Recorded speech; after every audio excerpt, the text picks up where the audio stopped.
In this video, we're going to pick up where we left off with the college algebra practice test. So we're on question 39, and for question 39, this is going to be one that you're going to do on your own because there is another problem similar to this using the inverse function. So just take a look back if you need to for that. And then let's move on to question 40. So question 40, we have to use our exponent properties. So the first thing we want to do is we want to look at this so that we can rewrite 2n plus 2n plus 2n plus 2n. We want to rewrite it using multiplication. So I have 4 groups of 2 raised to the n, which means that I can rewrite this as 4 times 2 to the n. So that means I have 4 times 2 to the n equal to 2 raised to the 100th power, and I'm trying to solve it for n. So whenever you have exponents involved, you have to get those same bases so that you can set the exponents equal. So what I need to do is I need to rewrite 4 in terms of 2 to the n. So 4 is the same, or I need to rewrite 4 in terms of 2 raised to some power. So in order to do that, I can rewrite this as 2 squared. So 2 squared times 2 to the n equals 2 to the 100th. So now what happens when we have like bases, we can add the exponents. So now I have 2 raised to the 2 plus n equals 2 to the 100. And then if these two things are equal and they have the same base, the only way that we can raise 2 to a power and have it equal to something else with a base of 2 is if the exponents are equal. So now I can set the exponents equal and just solve this like a normal equation. So subtract 2 from both sides and you get n equals 98. So we get choice E. For number 41, we're talking about a solution, a 25% solution, and we have a 50% solution, and we're getting 20 ounces of a 40% solution. We want to know how many ounces of the 25% solution is being used. So what that means is we have 2 different situations here. We have an X, so the 25% solution, and then we have our Y, which is going to be the amount of 50% solution. So the first thing I'm going to do is just write some let statements. So let X equal the amount of 25% solution, and we'll let Y equal the amount, the amounts are in ounces, of the 50% solution. So now we have 2 variables, which means we have to set up 2 equations. So one equation is going to represent the total number of ounces of solution. So the total number of ounces being used of both is going to be 20 ounces. So I know that X plus Y has to equal 20 ounces. And then for the next part, we have to take into consideration how concentrated these solutions are. So since the 25% solution has a concentration of 25%, we're going to multiply our X by that 25%. So when I turn the percent into a decimal, it's 0.25. And then I'm going to do the same thing for this. So when I turn this into a decimal, it's going to be 0.5. And since now I'm talking about the concentrations of these solutions, when I talk about the 20 ounces, it's of a 40% solution. So now I need to take and I need to multiply that 20 ounces by its concentration. So 0.4 for when I turn it into a decimal. So now we have our 2 equations, we can solve this. And the easiest way to solve this is going to be using elimination for the system. So since it's already lined up as x's, y's, and equals the numbers. So what I need to do is I need to get one of these equations so that when I add them, I am able to eliminate one of the variables. So if I'm trying to find how many ounces of the 25% solution are used, that really means that I'm trying to find x. It doesn't ask me to find x and y. I just want to know my x, the amount of the 25% solution. So that kind of, to make our life easier, that tells me that I should eliminate the y variables. So in order to do that, what I'm going to do is I'm going to multiply the top by negative 0.5, And what's going to happen is that will allow the y's to cancel. So I'm going to go ahead, I'm going to multiply everything in the top by negative 0.5. And when I do that, I'm going to have negative 0.5x minus 0.5y equals negative 10. And then for the bottom one, I'm just going to keep that as is. So we have 0.25x plus 0.5y equals 8. If I multiply these, 0.4 times 20 is going to give me 8. So add these up. These are going to cancel. When I add these, I'm going to get negative 0.25x equals negative 2. Divide both sides by negative 0.25. And we get x equals 8. So that means there's 8 ounces of the 25% solution. So choice B for that. This next one here, we have a log problem. So whenever you're trying to find the log base something of something, basically what you can do to make it a little bit easier to think about is just set it equal to a variable and just basically tell yourself, okay, I'm solving for x. So now I have this log equation and it's set equal to an x. And whenever you have this log equation, remember the rule is that you can drop the log and swing the base. So we get 1/4 equals 1/8 to the x. And I do put parentheses around this because it's this entire thing is being raised to the x. So now I have an exponent and I have two bases, and I need to get these bases equal to each other so that I can compare the exponents. Because remember, if you have the same bases and you raise them to a certain power, those two powers have to be equal in order for the entire equation to be true. So what I'm going to do is I want to think about 4 and 8, and I want to think about what number can I raise to a power and get 4 and 8. So 2 is going to be the answer to that. So 2 I can raise to the second power and get 4. And I can also raise 2 to the third power and get 8. So basically what I did was I just rewrote this entire equation, but using base 2.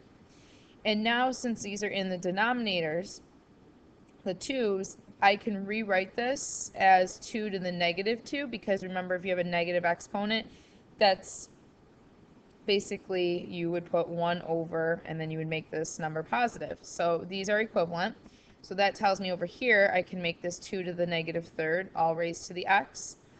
So this side will stay, and this side here, negative 3 raised to the x. When you're raising an exponent to an exponent, the rule is you multiply them. So negative 3 times x is going to be negative 3x. And now if you look, I'm at that stage where I have the same base, and whenever you have the same base, in order for this to actually be equal, the exponents have to be equal. So now I can just set the exponents equal to each other and solve it for x. So divide both sides by negative 3, you get 2/3 equals x.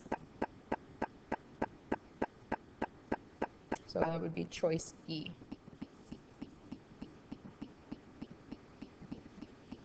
Next one here, you're going to do on your own. So it's just using your trig identities. You have another example like this. So just kind of use that.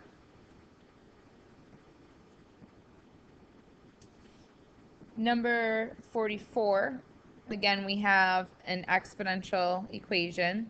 So whenever you have exponents, we just did a couple of these, you want to get your bases the same so that you can set the exponents equal. So my bases are 4 and 8, so I have to try to find two numbers, or a number that I raise it to 2 powers and get 4 and 8. So we just did this.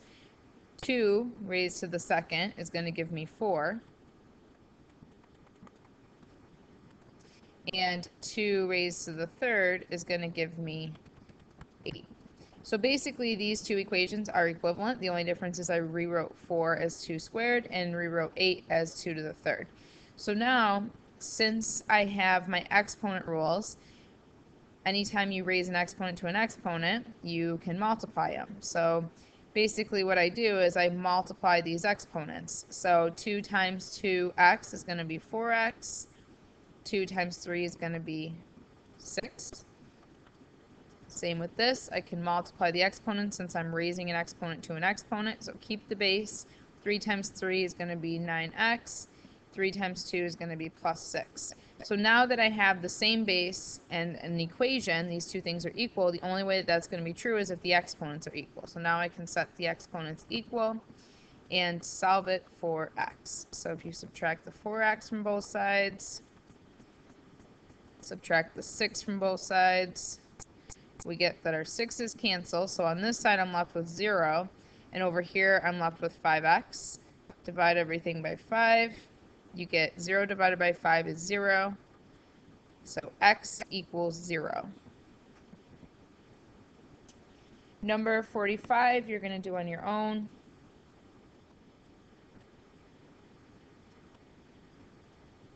So it's a composition, so look back at another example similar to this to follow that process.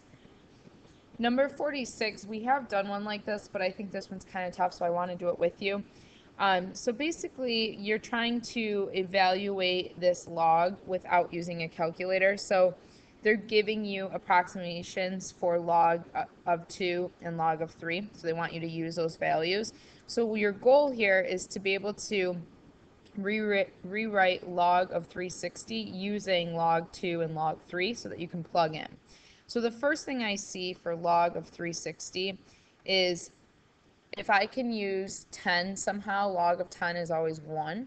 So the first thing I see is to help get this broken down is if I take 36 and I multiply it by 10, that gives me log of 360. And then what that allows me to do is add, because whenever you're taking log of something being multiplied, it's the same thing as splitting up the logs and adding them. So now we know that this one's 1 because remember this is log base 10, so it's saying 10 to what power gives me 10, and the answer is 1. So we have log of 36 plus 1. So now we have to figure out how can I break down 36 using 2 and 3. So what comes to mind is if I use 6 squared, I could take 6 and then break it down using 2 and 3. So first thing I'm going to do is just rewrite this as 6 squared. And if you remember, whenever you have an exponent, that can come down in front as a coefficient. So this would be 2 times log of 6, and I'm just kind of carrying that plus 1. So then, like I said, I got to get this using 2 and 3. So 6 is the same thing as 2 times 3. And now what that allows me to do is it allows me to split it up. So log of 2 plus log of 3, and then plus that 1. Notice that I put parentheses here because it's 2 times log of 6. So if I'm breaking up 6 as log of 2 plus log of 3, I have to make sure that the 2 still gets multiplied. So then we can just plug in what they give us. So they give us 0.30 for log of 2 and 0.48 for log of 3 plus 1. And then for this, you can just add these up. And when you do that, you will get 2.56. So choice B.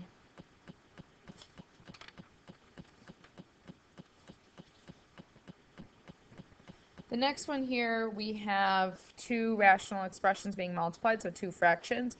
So in order to multiply these, first thing you want to do is you want to simplify, so factor. So x squared minus 9, I can rewrite that as x plus 3 and x minus 3 because it's a difference of perfect squares. So you square root each piece and then plus or minus between it.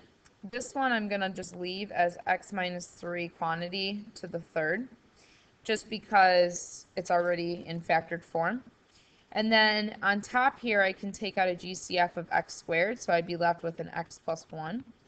And then on the bottom, on this side, I have a trinomial, so that's going to allow me to do two sets of parentheses, x and x, add to 4, multiply to 3.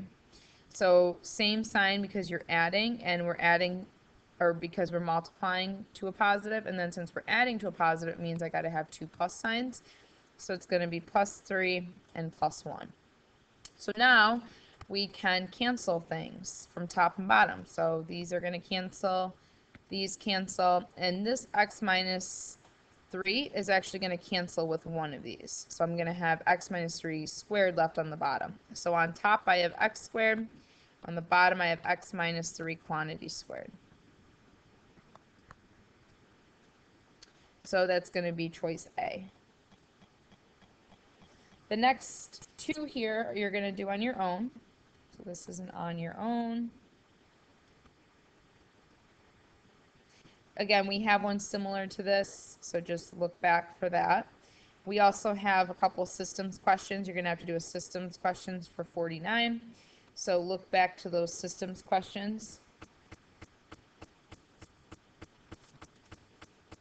And the next one's actually an on your own problem. So 50.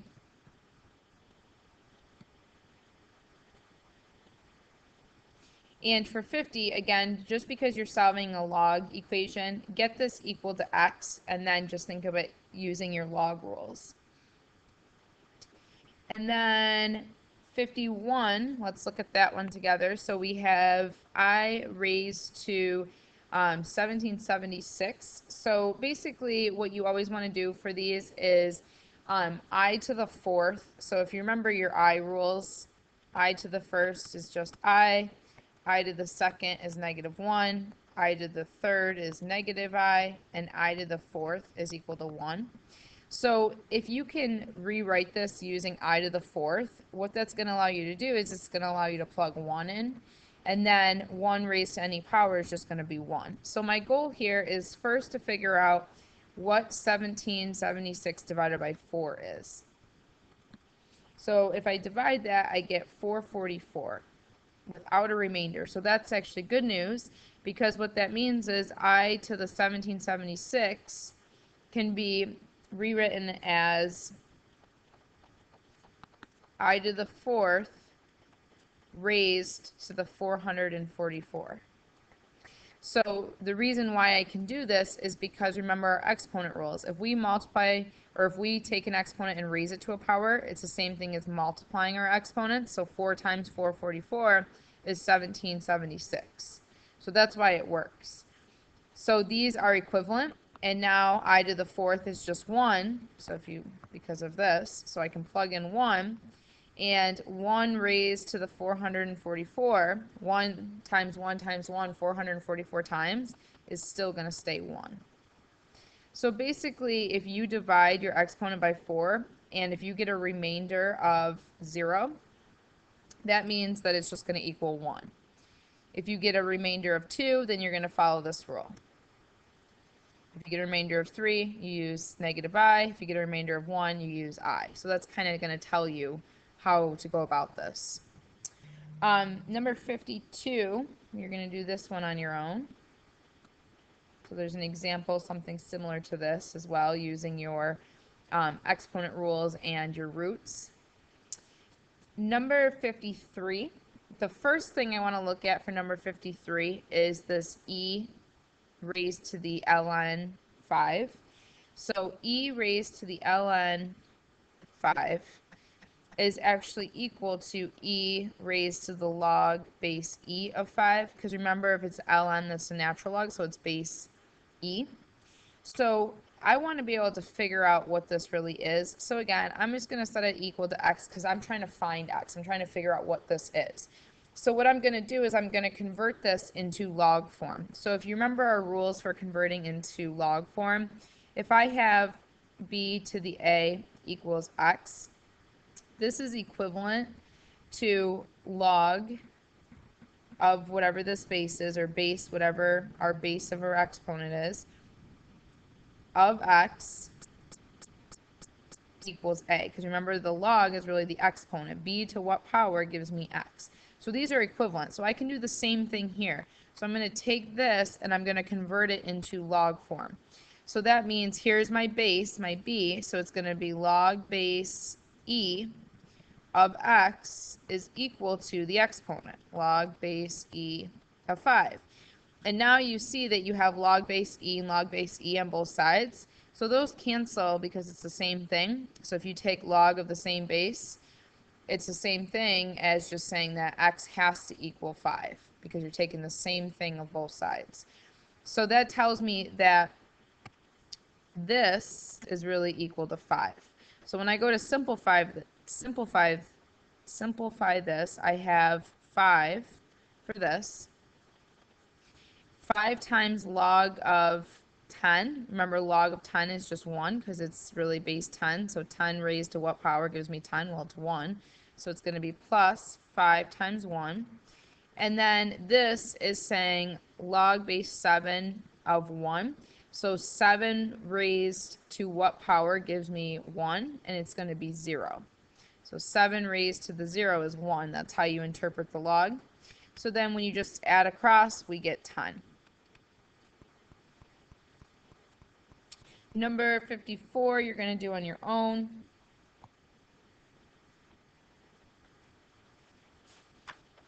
So number 54, just make sure you multiply this out as x minus 6 times x minus 6. So basically using the grid to do that. And then on the last page here, 55 I wanted to do with you. So when we're looking at this, it's this whole quantity is raised to 3 over 2.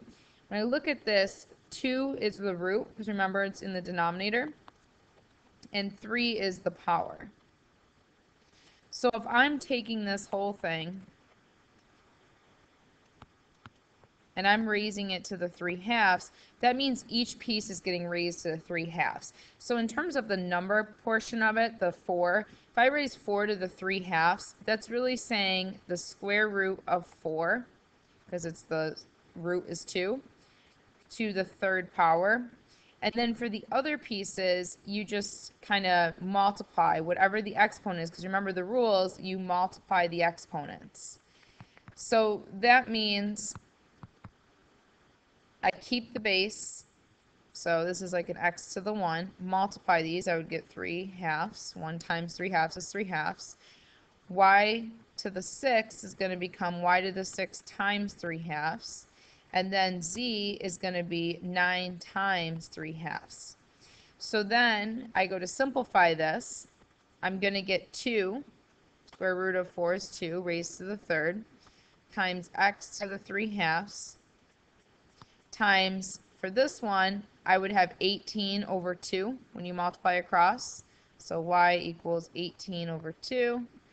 Z, 27 on top over 2, because remember these are like over 1. So I get 8 x to the 3/2, y to the 9th, z to the 27 over 2. So that's going to be choice D. For the next one, again, it's using the exponent rules. So first thing I'm going to do is I'm going to simplify the top piece. And in order to do this, since I'm multiplying like bases, I'm going to add the exponents. So that means for this, up top, it's going to be x, and you're adding your exponents. So 4m plus 5m plus 6 all over x to the p. So when you actually add the exponents here, you're going to get 9m plus 6 all over x to the p. And now I'm dividing like bases. So when you divide like bases, you subtract the exponents.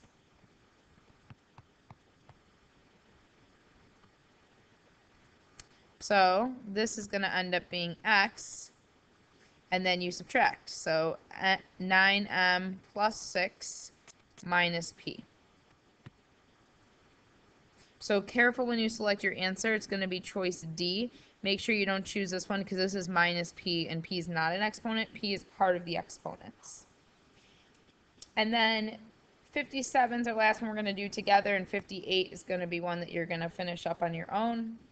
There's an example like 58 back in the packet, but I do want to do 57 with you. So 57 is a trig function or a trig equation that you're going to solve, and it's just asking you how many answers, but in order to know how many answers, you have to be able to solve it. So the first thing, I'm just going to rewrite this. So I have this equation, make sure you keep that 7. So first thing I want to do is I want to factor this so that I can set each piece equal to 0. So I'm going to take out a GCF, which is sine. So if I take out sine here, I'm going to be left with 7 sine squared of x. Here I'm going to be left with a minus 1 equals 0. And now since you have a product set equal to 0, you can set each individual piece equal to 0.